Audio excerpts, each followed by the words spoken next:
I see you made it to our virtual field trip at the local Foods Education Center. My name is Wendy and I'll be your tour guide today. We grow food 365 days a year out here, and today we're looking at our summer garden. At Local Foods, our mission is to teach students and the community how to grow their own food. Today we'll look at our summer garden and see how our Local Foods employees grow their favorite foods. We've donated 20 tons of food, which is equal to 40,000 cans of your favorite soup. Let's start our field trip and see if we can find our gardeners planting and working on their favorite plants. Let's see if we can find Jacob in the pumpkin patch. Oh, hey there.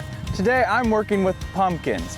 Pumpkins start out as this itty bitty little seed, and then they grow out into these big vines, and they start producing little fruit like this. My favorite thing about working with the pumpkins, they come in all sorts of shapes, sizes, and colors. Anything from round little balls to crazy things like this. Pumpkins can get so big that people carve them out and use them in boat races. Can you find Colby by the zucchini? Oh, hey.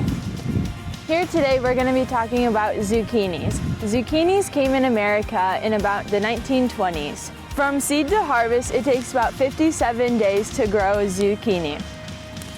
When they're on the vines, you don't pick them yet until the flower is fully off of the zucchini. Once it is fully off, then you can pick the zucchini and enjoy it. April 25th is National Zucchini Day. I really like to eat zucchini bread on National Zucchini Bread Day. Do you see Erin? She's working on tomatoes. Oh, hi there. You found me in the tomato plants. I love tomatoes, so I have a cherry tomato and a yellow tomato, both right here. Cherry tomatoes, they can grow up to 6 feet or higher. And then yellow tomatoes, they can actually grow up to 5.5 feet. 5.5 feet is about as tall as the average woman, and 6 feet is almost as tall as basketball players. Tomatoes are my favorite plants because they can be fruits and vegetables. They're technically considered a vegetable, but they have seeds on the inside of them, which makes them also a fruit. These are how small the seeds are when you plant them.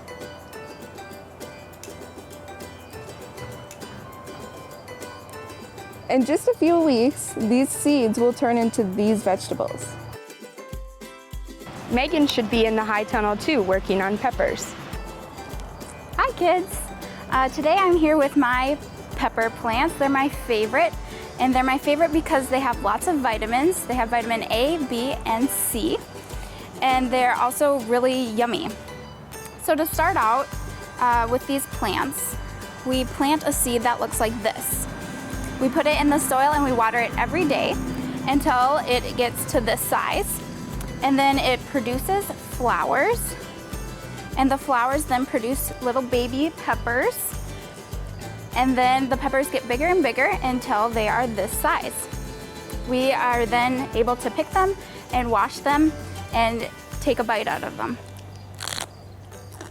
Our last stop is herbs. Let's see if we can find Anna. Oh, hi, you found me in the herbs. I like working on the herbs because I really like to eat them. Herbs add a lot of flavor to different recipes, and that's why I really like them. When herbs start, they're super tiny. Can you even see this seed? I plant the herbs and they grow in just a few weeks, and I know they're done when they smell really good. This is a spearmint herb. It smells like mint, kind of like gum. I know it's ready because it smells so good. You can use herbs fresh or dried. This is a dried herb. Now that we've made it to the end of our virtual tour, I hope that you've seen that growing your own food can be fun and easy. It's a challenge to feed the world, and you can do your part by growing your own food. You can find out more about us online and schedule your very own tour.